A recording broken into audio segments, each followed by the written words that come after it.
السلام عليكم ورحمة الله وبركاته. معاك أخوكم مصطفى يوم جديد إن شاء الله، حلقة جديدة في قناتكم يوميات غاوي بيتش. بفضل الله بفضل الله، يعني زي ما الواحد الحمد لله توقع نجاح التجربة لحد اللحظة اللي بصور فيها الفيديو. نجاح التجربة لحد اللحظة اللي بصور فيها الفيديو. إيه بقى نجاح التجربة ده يا جماعة؟ الذكرين والأنثى اللي إحنا قلنا. الذكر الموف اللي قدامنا ده في الفيديو اللي قبل كده كان لوحده، فأنا قلت بدل ما أخليه لوحده محطوط في مطار او يفضل لوحده نفسيته تتعب، لا انا هخليه مع الذكر ده، وكان معاهم انثى كمان انتوا اكيد فاكرينه، هنشوفها دلوقتي طبعا. وكانوا لسه عمرهم صغير شباب، فقلنا نخليهم مع بعض يونسوا بعض افضل ما كل ذكر يبقى لوحده. وكمان انت تختار الذكر اللي هي عايزاه واللي هي تبقى متوالفه معاه، وبكده بتضمن ان انت دي فكره جميله. لو انت مثلا عندك انتايه وذكرين او ثلاثه والانتايه مش عايز تتجوز، فبتسيب لها الذكرين او الثلاثه، او العكس. لو ذكر برضك مش عايز يتجوز، فافضل طريقه للتزاوج انك بتسيب له انتايتين ثلاثه هو بيختار واحده. فالحمد لله، اللهم لك الحمد، اللهم لك الحمد، اللهم لك الحمد، كما ينبغي لجلال وجهك وعظيم سلطانك. النهارده بفضل الله بعد ايام من الفيديو، زي ما انتم شايفين بفضل الله، الذكر حتى كان بيهزر مع الذكر، ما بيضربوش بعض ولا حاجه. وادي الانثى اهي، ادي الانثى اهي طلعت من العش المخ اهو. بفضل الله المفاجاه النهارده اللي هي الانثى بالفعل كمان باضت، وكمان بالفعل بفضل الله كشفت على بيض، لقيت بفضل الله البيض ابتدى كمان يعمر. يعني معنى كده بفضل الله دي زواجه ناجحه وسليمه في وجود الذكر اللي هو دوت اللي احنا شايفينه الموف ده. في وجود الذكر ده النتايه تمت عمليه التزاوج، مفيش اي مشكله، وخدت الذكر غالبا البندد اللي احنا شفناه دوت اللي هو البندد اللي هو الرمادي دوت. مش هنقول شكر عشان ما بحبش الكلمه دي، بس هي للاسف بقت شائعه يعني. ذكر البندد الرمادي خدته بفضل الله، والذكر ده عايش معاهم عادي جدا في نفس العين، مفيش مشكله لغايه دلوقتي، اللهم لك الحمد، وما ضربوش بعض. وزي ما انتم شايفين تمت الزيجه بشكل جميل وصحيح. طيب ده ممكن نستفاد منه ايه النهارده؟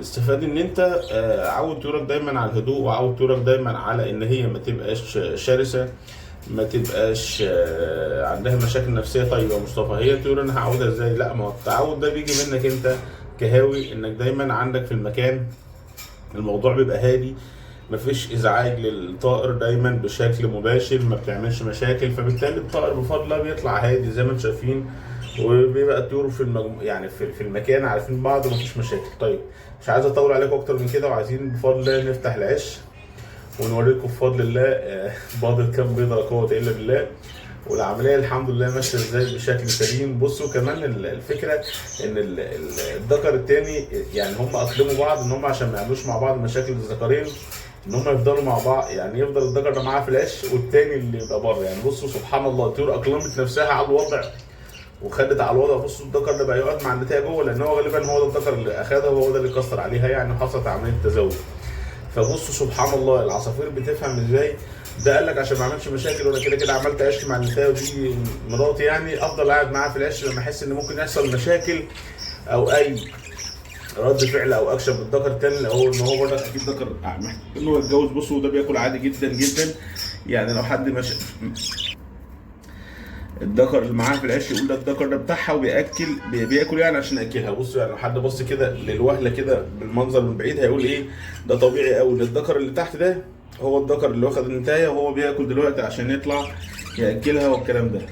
فسبحان الله كل ذكر اقتنع بالموضوع ووافق على الامر الواقع ومشي في الدنيا بشكل جميل. هل التجربة هتفضل مكملة؟ هنشوف. هل لما الزغال تفك هياكلوا فروخهم وده برضك هيبقى عايش معاهم عادي؟ هنشوف ده كله.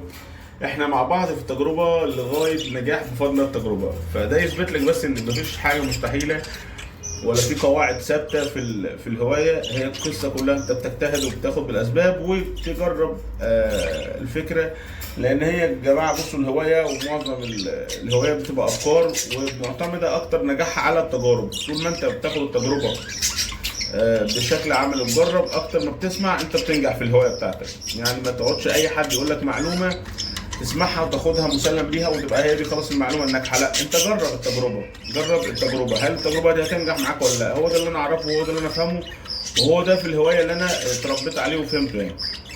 يعني انا يا جماعه هو دي الهوايه اللي انا فاهمها، دايما التجارب خير دليل. تعالوا بقى نشوف الزوج التانيين ما شاء الله. بصوا في العش، بصوا لا قوه الا بالله دي في العش. هم خدوا الامر الواقع بسم الله، وما اخبط الخطتين بتوعنا او الثلاثه الشهرين عشان نديهم وضع الاستعداد ان انا هفتح العش، فهم ياخدوا بالهم يستعدوا. بصوا الانثى طلعت اهي قبل الذكر كمان، والذكر هو اللي بقى جوه. بصوا ما شاء الله لا قوه الا بالله، الوانها جميله زي جولدن فايلوت وهو وايت رصاصي كده، شكلهم جميل ما شاء الله. ان شاء الله الواحد متوقع ان شاء الله يجيبوا الوان كويسه. بصوا بسم الله نفتح العش لا قوه الا بالله، العش جميل لا قوه الا بالله. بايضين 4 بيضات لا قوه الا بالله، بايضين 4 بيضات. بصوا هي عايزه تخش طبعا، نحاول نقفل العش بسرعه كده عشان هي تخش اهو. بصوا الجمال والالوان متعه الطيور يا جماعه. والله العظيم دايما انا بقول الطيور ليها متعه ما يحسهاش او يفهمها الا الهاوي بجد، لا تقدر بثمن. ما بشغلش بالي قوي بقصه الاسعار، قله الاسعار وقعت. انا بستمتع بالهوايه بتاعتي، والله العظيم بجد يعني. الفترات اللي فاتت والناس الهوايات، اصلك الطيور وقعت، اصل الاسعار راحت مش عارف فين، اصل الاسعار جت منين، والناس باعت وصفت وقعت سلكات كانت لسه عاملاها ما كملتش شهرين 3. فانا معلش يعني مع احترامي للناس اللي عملت كده، للاسف اغلبهم مش هاويين طيور اصلا. هو القصه ان اغلبهم للاسف ما كانوش هاويين طيور، هي القصه كلهم كانت بيزنس او زي ما بيقولوا كده مصلحه، وما قدرتش معاهم فخلاص مشوا بره الهوايه. فالهوايه هتستمر وهتفضل يوم الدين، وعمرها ما هتندثر ولا عمرها هتختفي. هي هوايه. لو بتربى عصفورتين استرالي، احنا بقى بقول لكم لو بتربوا عصفورتين استرالي اهتموا بيهم وراعوهم واعملوا اللي عليكم. بصوا الانثى واقفه على الباب شكلها جميل ازاي، والفايلوت والجولدن والتفاصيل الالوان والفواصل الالوان بتاعتها ما شاء الله حاجه تبهر كده وتفرح. بصوا النتايه واقفه بره، وتخيلوا الذكر بعد ما قفلنا العش هو اللي داخل يعني. بصوا احنا عايزين نفتح، شوفوا الذكر بيعمل. بصوا سموا الله. الذكر كان تقريبا راقد على البيض. بصوا يا جماعه دي من الحاجات النوادر اللي هنشوفها غريبه قوي في العش في الطيور. بصوا الحنيه، الذكر هو اللي بيفتفت النشاره، تقريبا كان راقد على البيض بيساعد مع النتايه. الذكر ده ذكي قوي، الذكر ده استغل وجوده دايما بكثره في العش مع الانثى، فبيحضر العش. وبصوا بيفتفت النشاره اللي حوالين البيض دي.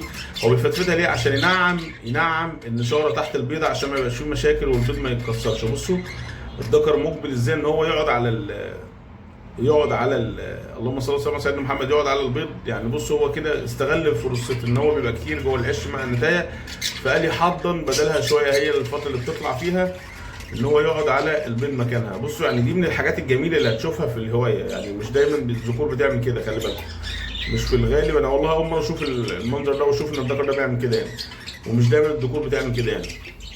فنقفل عليه كده يا جماعه لان منظره ما شاء الله يفرح. بصوا الذكر، بصوا بياخد البيض تحتيه ازاي، بيقرب البيض تحتيه ازاي هنا. بصوا يا جماعه المنظر جميل قوي، بيقرب البيض تحتيه ازاي.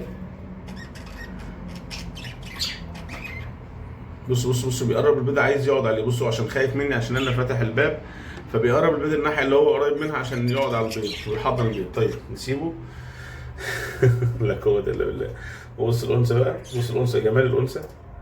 بصوا جمال الانثى. ودايما خلي بالكم برضك معلومه كده على السريع، العصافير او النتي او الذكور ما بيبانش حلاوه الالوان ولا بيبان جمال الالوان ولا قوه الالوان غير لما بتشتغل او بتبيض. يعني ايه؟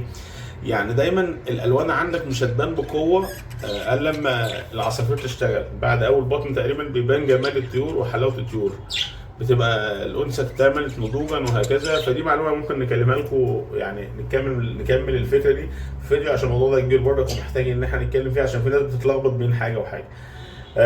مش عايزين نطول اكتر من كده. احنا ورينا لكم التجربه ماشيه لغايه فين، ورينا لكم بفضل الله الموضوع ماشي بشكل هادي، ولا ضربوا بعض ولا في اي مشاكل بفضل الله. وبصوا نفتح تاني قبل ما نقفل كده. بصوا الذكر عمال يبص على البيض بتاع الانثى بتاعته، خايف عليه جدا طبعا حقه، فمش عايزين نعمل ازعاج، نقفل له الباب كده، وكمان نقفل لهم هم الباب عشان يكملوا الدوره بتاعتهم. يبقى بكده بفضل الله التجربه ماشيه بشكل سليم، وهنوليكم الفيديوهات ان شاء الله، ولو في جديد هنقول لكم عليه. نتمنى بس الناس تستفاد من المعلومات اللي احنا بنقدمها ان شاء الله، تبقى في ميزان حسناتنا. وزي ما بنقول دايما لو اللي فات حلو في اللي جاي احسن. وما تنسوش الهوايه نوايا، ولو عجبكم المحتوى ما تنساش يعني اشتراك ليك واصحابك وحبايبك المهتمين بالهوايه. وكان معكم اخوكم مصطفى، ونتمنى الخير للجميع، واشوفكم على خير ان شاء الله في فيديو جديد. والسلام عليكم ورحمه الله وبركاته.